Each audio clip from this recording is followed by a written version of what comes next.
Chris Entz. I'm an advice-only planner, a CFP, and member of the sport support team, not the sport team.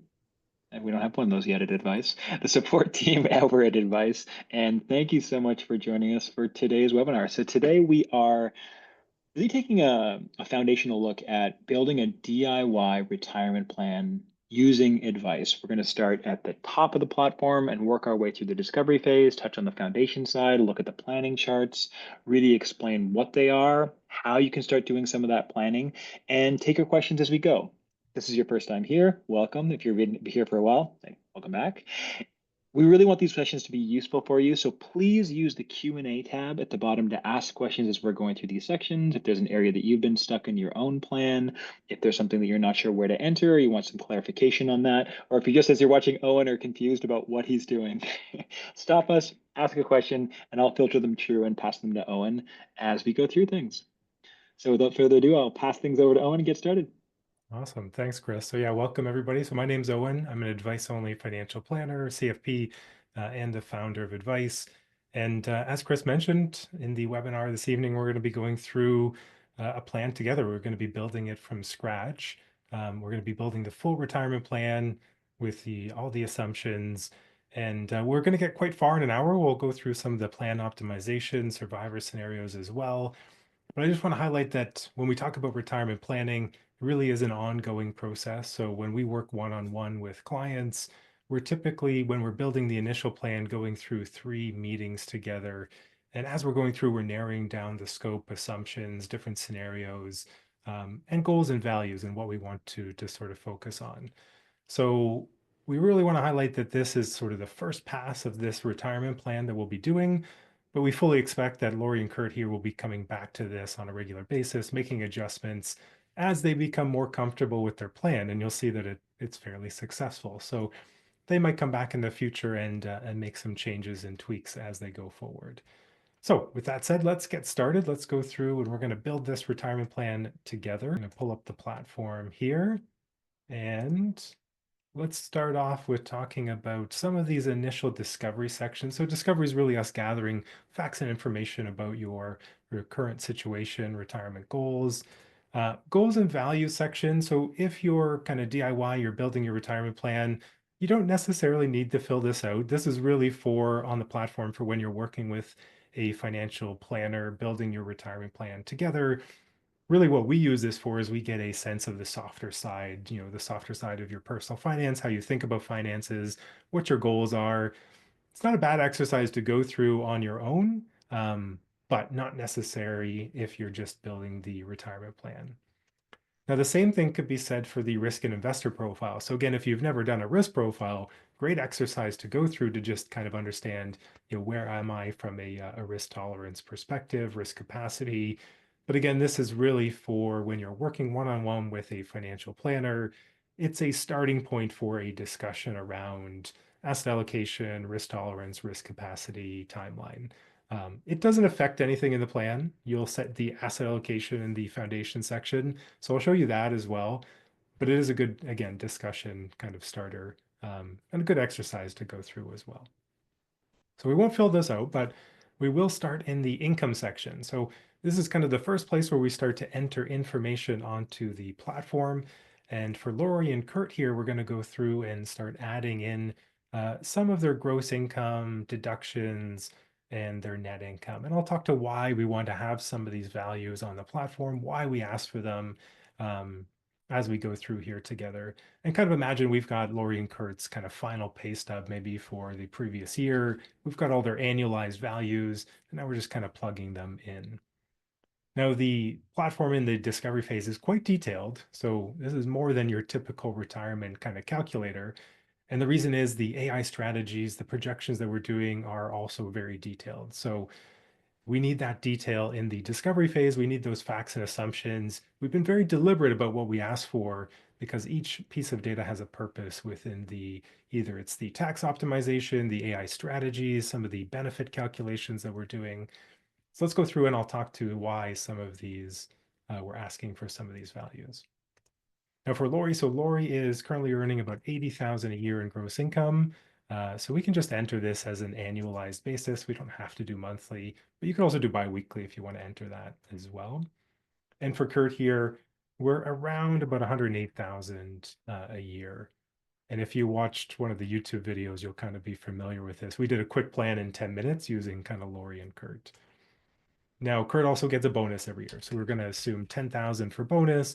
It could be a little bit higher. But for Kurt, we want to be a little bit conservative. So we'll add 10,000 a year for that bonus assumption. And that's it. We don't really need the rest of these values. We'll just enter 0 just to get our completion percentage 100% there. Now for payroll deductions, a couple of these are important. So Lori has a defined benefit pension, and we need to know what contributions Lori's making. So this is an important number to enter because we have to assume that those contributions continue until Lori is at retirement and starts the pension. So we've got about 6,000 a year going into pension contributions for Lori. We've also got some group insurance deductions, fairly typical, could be life insurance or disability. So there's $600 a year for that, about 50 bucks a month. And then tax deduction. So again, based on the last year's pay stub, the final pay stub, we know Lori's got tax deductions in the 16,000 range, give or take. No bonus, we're not even going to worry about that. And then for CPP and I, we're just going to add the max, which is about 5,100. So we'll put that in there. And then other deductions could be some small stuff coming off the pay stub as well. So Lori's got $600 a year. And that's it. We could just, again, use one of those annualized pay stubs from the previous year. And for Lori's net income, so we've got, after all that, 51,684. That's going to be Lori's net income for the year after tax deductions, payroll deductions, etc. Now, we'll enter zeros here. In terms of government benefits, sometimes people enter their CPP and old age security here. This is net income. This is meant for income tested government benefits like guaranteed income supplement, that sort of thing. So, GST, HST credits. If that's material in your plan, you can definitely enter it here. The reason why we ask for it specifically is because we will recalculate it in the projection. So GIS, Canada Child Benefit, all based on your taxable income. We'll take the value here, but we're going to recalculate it as we go forward in the plan. Net taxable income, that would be just other. And then non-taxable would be something that's non-taxable. It could be disability payments or something like that. Now let's do Kurt here. So Kurt, we've got a group RSP, and I'll show you what those contributions are and how they get calculated. But we're just going to enter the value. It's 3% of Kurt's gross income, not including bonus, just including the gross income. Group insurance deductions, so we've got 1,200 here. And then for taxes, Kurt's tax is a little bit higher, so we've got 30,000 a year. And that includes the bonus, so that we just put in all together. We're maxing out, again, CPP and EI. And other deductions for Kurt, we've got about 1,200 per year here.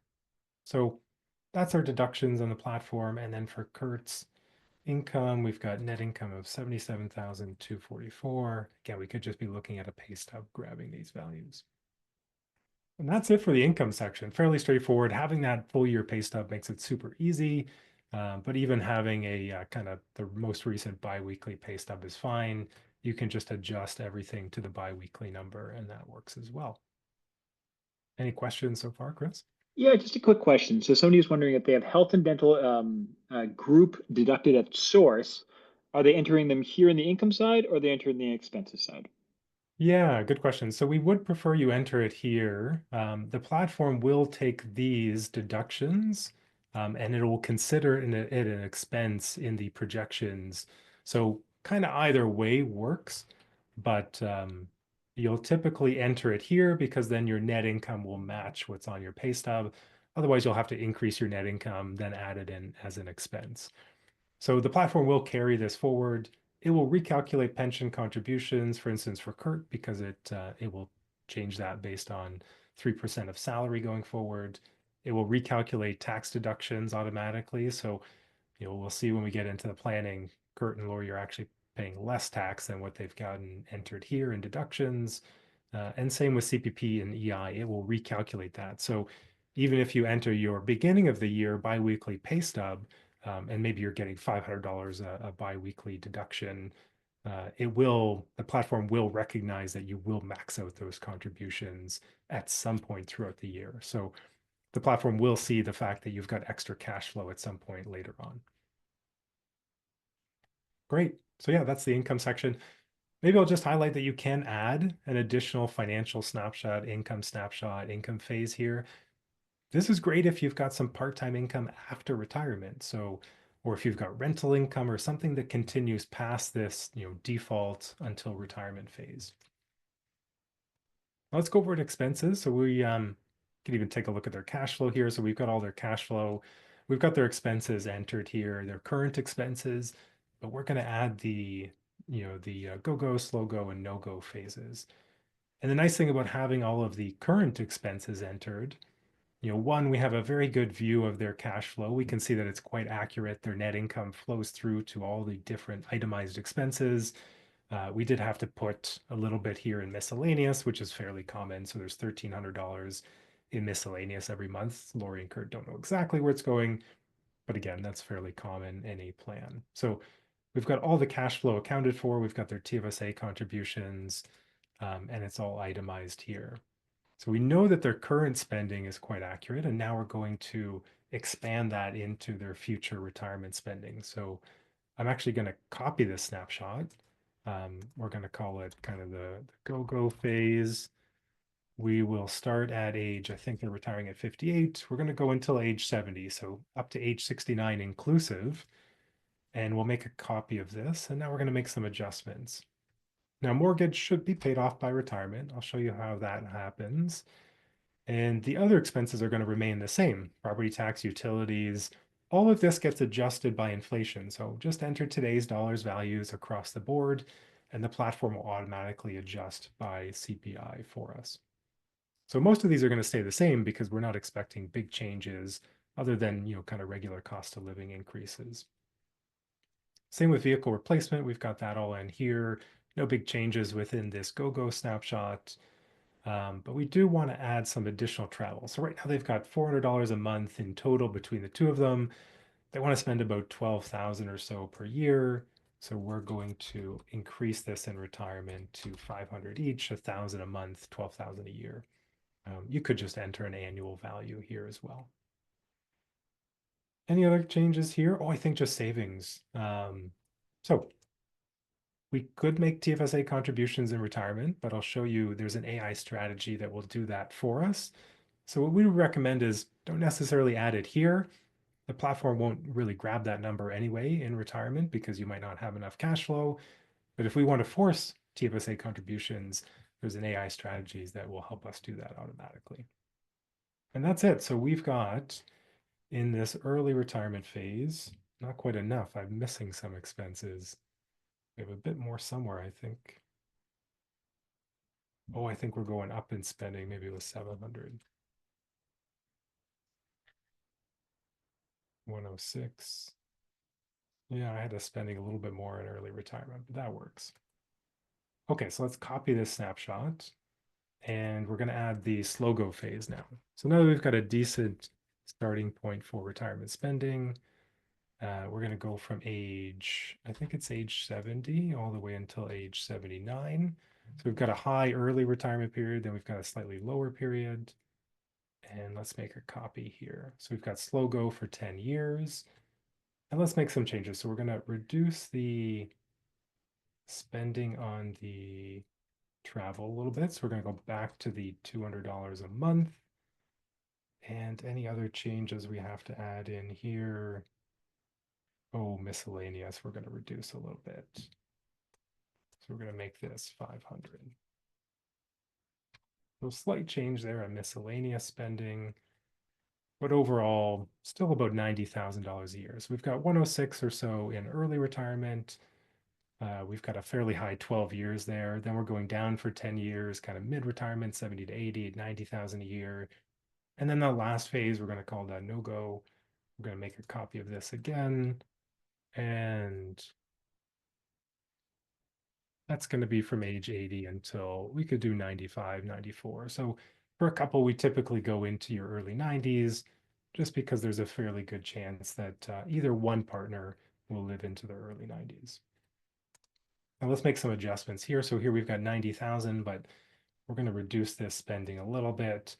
We're assuming that Lori and Kurt probably won't be upgrading vehicles past age 80. So we're going to put 0 there. No need to save for additional vehicles going forward. We could also reduce the fuel gas a little bit, so they might not be traveling quite as much. And I think that's it. We could reduce food, cleaning staples, or restaurants. We could do a combination. Um, so we could say that there's just a little bit less spending there. Maybe they're not going out quite as frequently. And I think that's it, except for maybe travel. We'll reduce that to 0. So probably not as much travel after age 80. So we've got about 73,000 a year, 90 in mid-retirement, 106 in early retirement. That's about it. So having those initial expenses made that very easy. We made some tweaks here. Now, Lori and Kurt might come back to this. So this is where, they might come back to their plan in the future and they might revisit this spending, especially as they get closer to retirement. And then might say, well, maybe we want to add a bit more to that early retirement phase. We want to reduce the late retirement slightly. There might be some tweaks that they want to make to the different phases, maybe go until 75 instead of 70. But again, that's where that ongoing planning exercise comes in. Perfect. Anything I missed there, Chris? We've got quite a few questions about the income side. Oh, Nothing we yeah. missed, but just to kind of pop back and answer a few of those questions. So the first one is, does other net taxable income, would that include income from non-registered investments? It wouldn't, yeah. So good question. In the income section, it's really earned income. So it's going to be income from employment, self-employment. If you're already retired and receiving CPP and old age security, there will be fields here for that if you've done that in your profile. So yeah, in terms of investment income, RSP RIF withdrawals, even pension income, we won't enter here in the income section. It's really earned income. And I'll kind of explain why we want that, especially as we go through to the tax and benefits section. But for investment income specifically, we want the platform to calculate that every year, especially in retirement. So it will automatically add it. It'll do that based on your rate of return assumptions, your asset allocation, the type of return that you're getting. So Canadian, foreign dividends, interest income, capital gains. So based on those assumptions, it will calculate that dynamically. And of course, we want that because hopefully those accounts are growing. Maybe in retirement, they're being, drawn down. There's really no point in entering that income here because it's going to shift quite rapidly in retirement. So yeah, in investment income, non-registered income, RSP RIF withdrawals, TFSA withdrawals, don't have to enter any of that in the income section. So connected to pension income, there's a question, if you have pension income and have requested to not withhold taxes, does the platform automatically calculate net income? It will in the projection. So when you have your gross income, it's always recalculating the tax owing. So even though Lori and Kurt have entered their tax deductions here, we'll end up seeing that they're probably their employer's probably over deducting how much tax they actually will end up owing. And so the platform is going to capture that back as a tax refund. Same thing with pension income, it's going to automatically calculate. So it doesn't really matter what you enter here for deductions.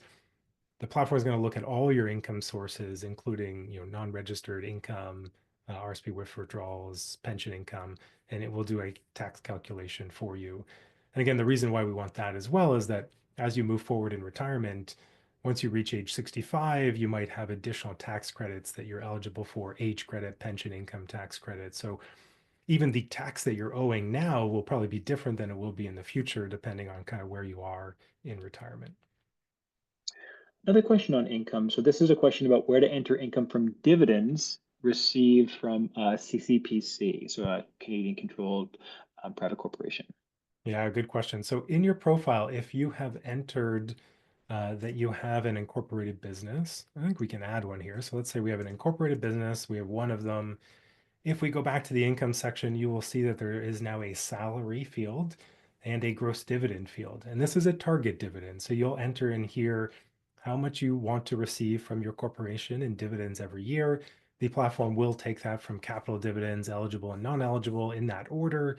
But yeah, this you'll have fields there if you are receiving that sort of income from a corporation, as long as you've got it labeled in your profile. We'll be taking a look next month specifically at corporate planning. So we're going to be doing a full case study on corporate planning. So we'll dive more into that next month. Yeah, great question. All Okay, right, let's perfect. keep on rolling. So cash flow looks good. We already took a look at that. Oh, Sometimes you'll have sorry, little, Owen. I'll oh yeah, interrupt. I'll interrupt just as you were about to answer this question. Somebody was just mentioning that in their cash flow chart, they have missing deductions and missing expenses. So what suggestions can they kind of best use to address those issues? yeah. So if you go to the little help resources, there are some explanations of what those missing amounts might represent. Typically, it's a disconnect between your income and expenses or gross income deductions and net income. It's just the platform highlighting that there might be a bit of a gap, and we want to get some more information to make sure that it's accurate. So in terms of missing, for instance, missing expenses, that can happen if we just don't have enough expenses itemized within the plan to essentially use up all of the net income that you've reported on the income section. The platform will assume that this is spending both now and in retirement. So we typically recommend that you specify, is it being saved? Is it being spent? Is it some combination of the two? But the help resource here will give you all the details, and then you can always post to the community forum if you have any additional questions. So you can go to sharing in the sidebar here. You can create an anonymous copy of the plan. You can post it. We'll see the income, the cash flow diagram, and we can maybe comment if there's additional questions there. But the help resource is a good for first stop. Great, Perfect. thanks, Owen. Now let's enter some of their assets here. So Lori and Kurt have about 20,000 cash. So we're going to throw that in here. They have no TFSA savings balance. TFSA savings is really meant for short-term goals, could be an emergency fund. But I would expect most people are using their TFSA as an investment account for retirement. So unless you're really using it for short-term goals, this is typically going to be zero. For Lori, so how much do we have in Lori's? We've got 250,000 in an RSP, and I think we've got 120,000 in a TFSA. And for Kurt, we don't have a personal RSP, but we do have a group RSP that has 600,000 in it. Again, Lori's got the pension and similar size TFSA, 120,000. We're actually not terribly worried about vehicle value. It doesn't factor into the platform at all. So I'll just enter zero here. And for the home value, we're just going to say 750,000 at present. And again, Lori and Kurt aren't planning to sell their home, so the exact value doesn't really matter too much. It'll show up in their estate value, but it's not really factored into the plan. Otherwise, if you're planning to downsize, then that number is going to matter a little bit more. And then we do want to know RSP contributions, contribution room. We're going to add that in there, and TFSA room as well. So they've got the beginning of the year room 7,000. And that's it. Debts, we have a mortgage still, so we're going to add that here. So if we had some consumer debt, home equity line of credit, credit card, we could add that here, vehicle loans. We've just got the mortgage. We're going to call it a mortgage. We're going to say that it's a house mortgage. If it was a rental mortgage, the platform would know that it's tax deductible. So we're going to enter it as a house. It's joint. We've got 64,000 outstanding at 4% interest. And they're paying, what are they paying here? 17.32 per month. So you could enter weekly, bi-weekly, semi-monthly. We could also add a renewal date so we can say, what sort of interest rate would we expect in the future? This is great if you've got one of those, 2% rates that you've locked in previously, and you're expecting that to go up to 3.5, 4.5%. In this case, we're at 4% already, so Lori and Kurt aren't expecting a major change. So we're not going to worry about renewal date. That's just optional. Net worth here, so we got 1.8 million. We could enter insurance. Lori and Kurt, they do have some employer policies, so we could definitely enter that here, term life insurance. It's not super important for their plan. They don't have any private policies, so we're not going to enter that. And then the only other thing we need to take a look at is the pension. So for Lori, we've got a age 58 pension. That's $35,000 to start. It goes down to 30,000 at age 65. and it's fully indexed to inflation. So if it was partially indexed, we might enter half, 50% of inflation. But here it's fully indexed, so we enter 100%. And we're going to have a 60% survivor benefit. And because Lori is still contributing, this is very important. We need to know the pension adjustment from Lori's notice of assessment. The reason is it does affect Lori's RSP contribution room that gets calculated. So we need to know what that total is there. And for old age security, fairly straightforward. We just need to know the years in Canada between 18 and 65, not between 18 and your current age, but really, are you expecting to be in Canada until retirement? So as long as we're over 40, we get the max, and Lori and Kurt have 47 years, so that's easy. And then we've got CPP contributions. They're already entered here. You would get that from your statement of contributions. The reason why we want this is because it does factor into the CPP enhancement calculation that the platform will do. So it'll look at CPP enhancement. It will also look at zero earning years, especially Lori and Kurt here. They're retiring early at 58. So they will have a number of zero earning years if they delay CPP until age 65. I think that's it here. Any questions so far, Chris? No, that's great. All right, so let's take a quick look at foundation. I want to leave time to look at the planning, so I'll flip through emergency fund fairly quickly.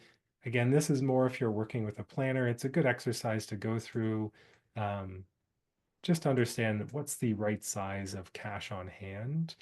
So we could maybe answer some of these questions, and it'll give us a rough idea of how much cash we want to have. This is really the most cash we want to have on hand, especially entering into retirement. We don't want to have too much cash. It does drag on our investment returns. Here we've got our debt payoff plan. We could always make lump sum payments if Lori and Kurt were planning to do that. But in this case, it's just a mortgage. We're going to let it ride out. It does go slightly past retirement, so we'll see that as well in the projection. And then investment plan is quite important. So here we need to add in some of the investment fee assumptions. Now they're not paying 2% fees, but they are paying 1.5. So we're going to enter that here, and they're in a 70-30 asset allocation overall. Now you can adjust the asset allocation on an account by account basis. You can do that in planning projections and advanced options. There are a number of help resources around that as well. And if you've got a non-registered account, you can also adjust the type of return, which is quite important. So there are some defaults built into the platform, but you can always change that in advanced options if you need to. So let's enter in their 70-30 asset allocation. For cash return, just to be safe, we typically use 2.1, which is the current inflation assumption. And that gives us a net rate of return of about 4%. Again, 1.5% fees, so their rate of return is a little bit lower. And then for the savings account, we're going to do the same thing, just 2.1%. Might be a bit conservative. And then we can also say that they're automatically rebalancing. And that's it here. CPP and OAS, we can take a quick look at. So here we've got 12 to 16,000. So total, they're going to get about 46,000 once all these benefits begin. We can play with timing here, but I'll show you the AI strategies as well and how we can do that. Now, tax and benefits and insurance needs, probably outside the scope of this call. Again, they're close to retirement, so not as important. So let's take a look at projections here, unless there's any questions, Chris. No, let's do it. Okay, so we've got our initial projection here. I'm going to talk through the charts first, just to see what we're looking at. And then we'll take a look at some of the details, the different AI strategies, and how we might optimize the plan. So the first thing on the income chart that I'll say that is kind of interesting. So we've got 3 years of employment income. We see that they're retiring at 58 here. We can see Lori's pension contribution. So again, this is important because it's reducing the cash flow that they have available. And then it flips over into Lori's pension at age 58. So we've got 35,000. It's adjusted for inflation, so it's going to be the exact same value all the way through. And then at age 65, it reduces as the bridge benefit goes away to 30,000 here. Now, the other thing that I want to highlight is that we've got sort of our phases here. So you can see how income drops. Again, we had those spending phases. Really, the platform is driven by spending. So it's only going to withdraw enough money to reach your spending goals. So it's really driven by how much spending, after-tax spending, you enter into the expenses section. A couple other things to point out. So we're definitely heavy in terms of registered withdrawals in the beginning. We're not starting CPP until 65 in old age security. So that's something that's interesting to highlight as well. We'll see it in the net worth chart. We can see that the registered withdrawals also stop at some point. So we're fully drawn out the registered accounts by about 75. We switch to TFSA withdrawals. And then maybe the last thing that's interesting here is that once we get until age 80, and remember they had less in their go-go, slow go, and no-go phase. So in that last no-go phase, the pension, CPP, and old age security pretty much meet all of their spending goals here. Now let's take a look at spending charts. So we've got their contributions here to the different accounts. We've got their debt payments here. And I think we've got 106,000 a year in early retirement spending, 90,000 in mid-retirement, and here about 73,000 in late retirement. Again, pretty good from a spending perspective, very similar to what they're spending today. And then from a net worth perspective, we can see that there's a fairly rapid drawdown here from age 58 when they retire, all the way until 65, which makes sense. There's no CPP and old age security. We can see that once those benefits start, the slope of the line isn't quite as rapid in terms of drawdown. At age 70, it starts to flatten out again because even though CPP and OAS have started, we now enter that period of lower spending. And then here at age 80, it actually starts to increase net worth a little bit. So here, this does sort of maybe signal that there's a bit of room to maybe spend a bit more in that no-go phase at the end. But pretty good. We've got about $500,000 here in the mid part of the plan, not a ton of room. And we've got about a $1.3 million estate value. And overall success rate's not bad, 82%, but it's very much driven by that first kind of 10 to 12 years of retirement. So Lori and Kurt will have to be somewhat careful, might have to adjust the plan depending on which one of these many paths their retirement plan is on. And this chart really represents all the different paths of the last 100+ years, stock returns, bond returns, inflation rates. The lower lines are like the Great Depression, high inflation of the 70s. And so these represent some fairly extreme periods based on what we've seen in the past. We might have something worse than that in the future. We never know, but it would have to be worse than the Great Depression or worse than the high inflation of the 70s, early 80s. So overall, not a bad plan to start with. We could even take a look here at how we might get to a 100% success rate. So AI strategies are already exploring that for us. All we have to do is reduce spending by 6,000 a year and we're at 100% success rate. So for Lori and Kurt, I think this is a pretty good starting point to work from. Now, let's maybe make a copy of this and let's start playing around with it a little bit, unless there's any questions, Chris. No, let's start to play. Okay, so let's optimize the plan. So we've got a copy here. Let's maybe use some of the AI strategies and we can filter out the spending ones. So we can focus on all the other ones. We already know that they don't necessarily need to reduce spending. So let's take a look here. So it's already default ranking by estate value. So it's showing us what's the best to maximize the estate value. Right now we're at 1.338 million. If we delay CPP until age 70 for Kurt, we're almost adding maybe $80,000 there. So quite a bit of additional estate value. We might want to do that. So let's go ahead.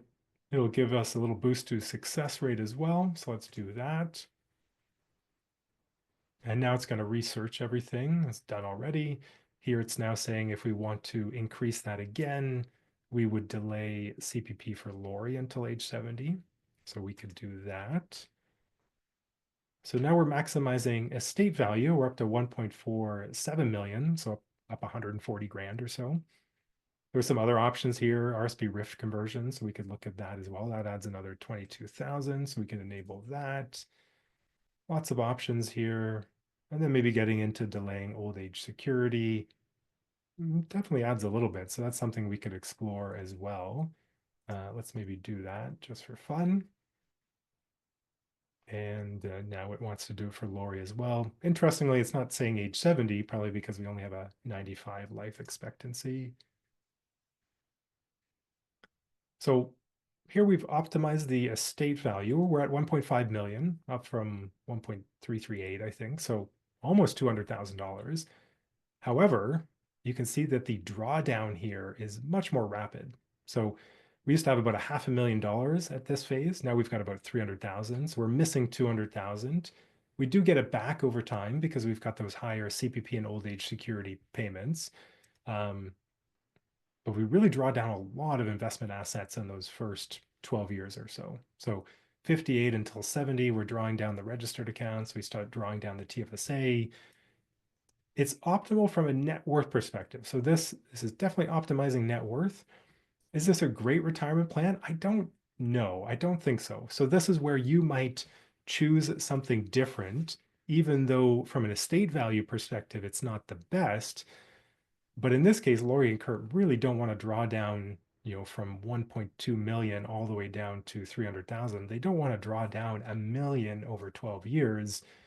So they'd rather start some of those benefits a bit earlier, even though it's not necessarily optimal. So again, this is where retirement planning, you know, it's not necessarily 100% driven by the numbers.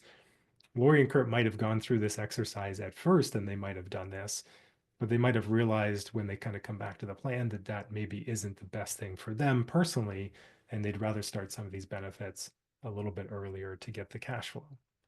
So let's go back to the base scenario. This one has quite a bit more liquidity. Here we've got 500,000, half a million at that point instead of 300,000. It's not the highest net worth, but at the same time, it gives them much more access to much more cash in that mid-retirement phase. And maybe they want to spend that. Maybe they want to spend a bit more during that phase. So maybe that's better. Success rate's still quite good. We know we can increase it. The last piece I maybe want to cover, unless there's any questions, Chris. Nope, let's keep on rolling. So we optimized the plan. We had a good idea. We could even add some of these spending reductions. But let's take a look at now survivor scenario. So for couples in particular, important to explore what happens if we had a shorter life expectancy. Also from an AI strategy perspective, let's take a look if any of the conclusions change if we change the life expectancy here. So let's get rid of all these. Let's just focus on these survivor scenarios. Right now, we've got age 95 because that's what we set in our expenses sections. So that was the end of the sort of expense phases that we had. But let's assume that Lori and Kurt pass away perhaps at age 80. So let's take a look at what happens if they were to both pass away earlier in retirement. And does that change any of our conclusions? I think that's the other thing to take a look at. So here, not a huge change in terms of net worth estate value. In fact, it's a bit lower because, again, we're not getting all of those CPP payments. Remember, they started to add in to their net worth in that no-go phase towards the end. So slightly slower estate value, lower estate value. And now if we look at maybe resetting this, we'll not focus on those spending reductions. But here we've got some different optimization. So here now we've got an RSP meltdown. So the platform sort of saying, well, maybe we should be drawing down some of these accounts a little bit faster, perhaps. So we could enable some of these as well. It will add almost $20,000. So we could do that. We've got a similar one for Kurt, so we could do that as well. We've got earlier CPP start ages. So this is an interesting trade-off. We were kind of from a mathematical perspective, we had age 70. From a more of a sort of balancing personal values and goals, we had maybe age 65. If they have a shorter life expectancy, we might actually choose age 63 here for Lori. So Lori and Kurt might want to think about like what's the best for their plan, what, based on health, longevity, life expectancy, what makes the most sense. Here for Kurt, it's saying 66. So we can kind of go through and optimize this a little bit for their particular situation, different income levels, different pension levels. Here we're mixing income sources a little bit. So it all depends on your particular situation, what you might want to focus on. But doing a shorter life expectancy scenario is always a good idea, especially for couples. So here we can see, conclusions are different with that shorter life expectancy. than if they were to have a longer age 95 life expectancy.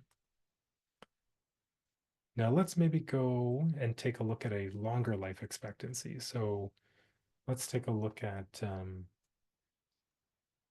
we can remove some of these AI strategies. So we'll get rid of the RSP meltdown ones. And I think that's it. We could also do the CPP ones, set them back to 65. So we've got 60, 61, 65 here for both of them. So we'll get back to the original that we had. And then we're going to get rid of the survivor scenario as well. We'll put it back to age 95 for both of them. Just going to cut in briefly just to kind of remark on how you're sorting things here. So Oh, if you're just yeah. starting with the platform, Owen is very familiar with the AI table, but you're able to toggle by strategies that are active. So if you're not sure, you don't have to think through all of those. You can sort by that, and you can also sort by two categories, like he was doing the CPP side. So you can sort by area and strategy to get in the CPP side something that feels more numerical in order to find those things. So not that we have to go back, I just figured I would specifically point out some of the things that you were doing because that can be helpful as you're getting used to the platform. Yeah, thanks, Chris. I end up going quite fast there when I get into it. So sorry, yeah, to filter by two fields, you'll press shift in between clicks. So we'll click on area, I'll press shift, I'll click on strategy, and then it reorders again. You can do the same thing if you had similar state values but different success rates. You could also filter it that way as well. That's not as typical, so it's best for the area strategy combination. But yeah, let's refilter this. Let's go back to a state value. And let's maybe look at if Lori or Kurt were to pass away earlier in the plan, because that also is going to be a big disruption. So, generally their success rate's quite good, but let's see what happens if one of them were to pass away earlier. And you might have seen it when I was clicking those age 80 life expectancies. If one of them passes away early, it actually has quite a negative effect on the plan. So let's say, what if Kurt passes away at age 80? So life expectancy age 80. We can already see here for Lori, the success rate drops to 54%. It's actually worse for Kurt if Lori passes away because Kurt loses part of Lori's pension. So let's do Kurt's first. We'll take a look at that. So we can recalculate here. And you'll probably create multiple scenarios for this. So you can have your base scenario, maybe an optimized one, maybe one for if you're both a shorter life expectancy, one for each of you, if you have one passing away a little bit earlier than the other. So here you can see there's a little bit more risk within this plan. Lori's drawing down all of those assets. We've got a loss of CPP benefits when Kurt passes away. So there's some integration there that happens. We're seeing a reduction in old age security. So net, quite a few changes here within Lori's plan. We might want to play around with spending. So I'll show you that as well, is that you can come down to the projection table. I'll scroll to the right and we've got our other spending column.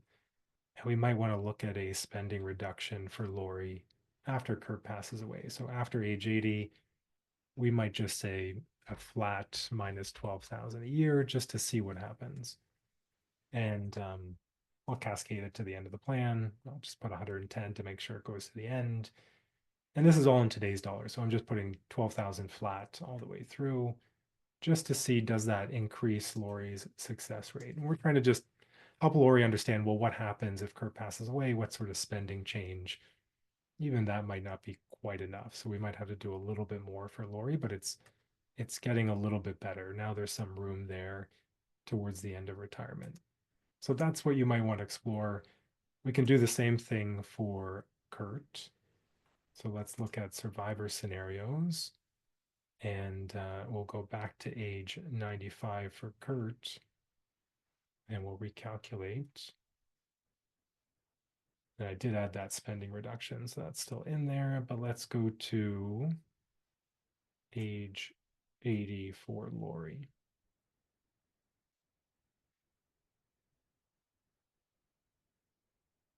So here, a little bit worse for Kurt. In Kurt's survivor scenario, where Kurt's the survivor, because not only are we losing CPP, we're losing part of old age security, we're also losing 40% of Lori's pension. So we're going from 30,000 a year, and then Kurt only receives 18,000 after. So again, big impact there. We might need to look at an additional spending reduction. So we can go down to the table, and maybe for Kurt, maybe it's minus 18,000 a year. And again, we could play around with what's the reasonable number.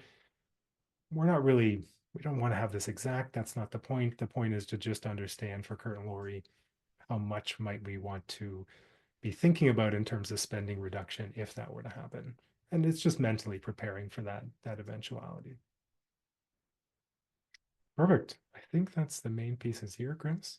I think the other thing, just to add to that thought, is when you're saying, can we afford to draw down our resources more quickly in the first 10 years, taking those survivor scenarios into account is really valuable information to say, okay, yes, we can, but if we would lower our spending by 3,000 in retirement, those survivor scenarios look much more positive. Again, everybody's going to be different in how you feel about it, but all this kind of projection planning is to take back to the moment of your early retirement and say, what is the impact of that kind of decision long term?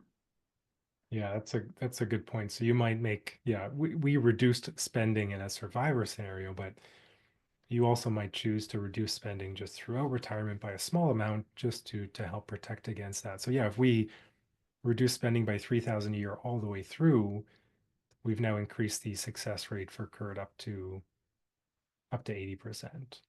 And so maybe that makes them feel good about retirement. Maybe that's the trade-off that they want to make, even though it's not necessarily optimal. They'll spend a bit less in early retirement. It still does help them maybe manage that risk a little bit better. Owen, I have a question here. So the question is, can we assume that the AI is always searching out the best tax advantageous scenarios? And can you illustrate a few variable adjustments to illustrate this process? Yeah, so we will be adding total lifetime tax to the AI strategy table quite soon. But the reason why we started with a estate value, after tax estate value, as what we were trying to optimize for is because it includes a number of factors. So as a good example, this $20,000 in tax that Lori and Kurt are paying in early retirement is much different than this 20,000 in tax or 17,000 in mid-retirement is much different than 20,000 in late retirement. So there's definitely an opportunity cost when you're paying tax earlier on within the plan. And so you might choose to delay some of those withdrawals, maybe pull some up early, but there's always a trade-off there. So even though you might have a lower total lifetime tax number, you might actually also end up with a lower estate value because you paid a whole bunch of tax early and then none later on. Even though total tax is lower, it also means you've lost all that investment growth. So that's one of the trade-offs we often see, and why we don't necessarily focus on total lifetime tax. Um, and then the other one is old age security clawback. So we have done case studies in the past where we've optimized for old age security or not, or clawbacks. The nice thing about estate value is that it also includes that as well, or guaranteed income supplement benefits or other income tested government benefits. So even though it's not a tax per se, GIS clawbacks, it does get captured in total estate value. So another reason why we prefer that as a metric to optimize for. However, we will have total tax coming quite soon. Just a bit of a practical thing. Somebody had just mentioned that when they were working in the AI strategies and selecting a strategy, specifically talking about the decumulation order, when they clicked on it, it wouldn't become enabled for them. So they had tried other AI strategies and were able to enable them, and they were clicking the recalculate button, but for some reason it wasn't able to enable. Any reason why that would happen? Uh, Not sure to be honest. I think we would have to look at that particular case. Um, yeah. No, it should enable. So let's take a look at decumulation here. Now they sometimes have the same value, but I think in this case we're saying it didn't change order itself. Let's take a look here. Yeah. So I think maybe email us, email the support team, support@advice.com. Send us an email. We can always take a look to see if there's some edge case that you're hitting in your particular account. Maybe there's some combination of parameters. Um, yeah, there's always edge cases when it comes to personal finance, but let us know. We'll take a look and see if there's anything in particular happening. But yeah, not sure. Not sure. Perfect. Yeah, that's what I was thinking it might be something, but I just figured we could work through it. Another question. This user has been using the platform for a few months, but there's some areas and results that they did not expect. They mentioned specifically around RSP meltdown AI strategy. They've posted in the support channel in Reddit and it's responsive, but they sometimes we ask them to share some extra data and they're not really comfortable doing that. So they're wondering if there's a way to have an hour of support where you can work with somebody gently just to see if the info is correct, entered properly, just that, make sure that things are in the proper places so they can trust those results. Is that an option? Yeah, that's a good question. So it's not shown here, but in the advice platform, when you're logged in, you'll have you can book an advisor. So there's a bunch of fee-only, advice-only financial planners who are using the platform with their clients. You can actually interact with them, share your plan with them, and they can work with you. And they sometimes charge anywhere from 500 to 1,000 for an hour consult. They typically spend a few hours ahead of the call, kind of going through the information on the platform, taking a look at the questions you might have, and then they'll spend an hour with you just understanding it, if everything makes sense, if there's any additional opportunities, answering your questions. We're testing out just our support team. We can't provide direct advice, but if you go to book meeting on the advice platform, there should be an option for you to book a 1 hour call with the support team. And we'll spend an hour. Again, we're not providing financial advice, but we can definitely help with the platform setup. So if there's question around entering information, is it in the right spot, or are there anything is missing, we can help go through. That's much less expensive because we're not providing direct one-on-one financial advice during those calls. So both of those could be options if you don't feel like posting in the community forum. Um, and yeah, we can get quite a bit done within that hour. Great. Thanks, Owen. So one kind of question that somebody asked, they just wanted clarification. When you're in net worth, like you are here, is the net worth calculation at the end of the displayed year? Yes, that's correct. It's always end of year balance. We did have that feature request. You will see that very soon. You'll have year-end balance here, just to make it very clear that we're always showing the year-end balance for assets and debts. Yeah. Great. So next question we have here is what is a reasonable success rate to shoot for? So any plan can be adjusted in more challenging times. So I'm curious how low the advice team goes on success rate before you start feeling uncomfortable with a given plan. Yeah. And we're going to go with the general it depends answer that you sometimes get. So, I think from a broad perspective, above 80% is usually quite good. Anywhere from 60, 80, we're sort of in the maybe caution zone. Anywhere below 60%, we're getting into maybe danger zone. However, that is very dependent on how flexible your spending is. So to give you an idea, so here we're 80% success rate. Let's look at the modify spending scenarios, and we'll sort of highlight here that we can increase the success rate just by reducing spending by 6,000. So we go from 80 to 90. We can get up to 100% by doing a $12,000 reduction. And then on the other side, if we just even add 6,000 a year, all of a sudden our success rate's down to 44%. So for Kurt and Lori, because they've got CPP, old age security, pension, their investment assets aren't enormous. So they actually have a fairly tight band in terms of their upper and lower spending guardrails. We would highly recommend going through that exercise. We do have some webinars around spending guardrails, how to think about them. But I would say for Kurt and Lori here, their lower spending guardrail, um, or maybe upper spending guardrail, is quite close to their current spending. So we're at 103,000 a year. Maybe we can go to 106, but we're kind of pushing it. And then on the opposite side, in terms of reducing spending, if they hit some bad investment returns, a $6,000 to $12,000 reduction is all they need to essentially weather the worst that we've seen in the last 100 plus years. So Your plan might be different. If you have, for instance, a much larger investment portfolio, no pension income, smaller CPP, maybe reduced old age security, those are all fairly guaranteed income sources in retirement. So if you're relying on your investment assets more, you might have a broader range of guardrails. And the reason is during good years, your upper guardrail is going to be quite a bit higher. During bad years, your lower guardrail is going to have to be quite a bit lower. I would always look at discretionary spending in retirement to see whether or not those guardrails fit with how much flexibility you actually have in your retirement budget. And if you don't have that flexibility, it's a good kind of maybe prompt to think about where could you have that flexibility if we hit the Great Depression again or high inflation of the 70s or something extreme like that. Where would you cut if you needed to? Hopefully you don't. Hopefully it's just a mental exercise, but it does provide a ton of peace of mind if you already know what you would do if that were to happen.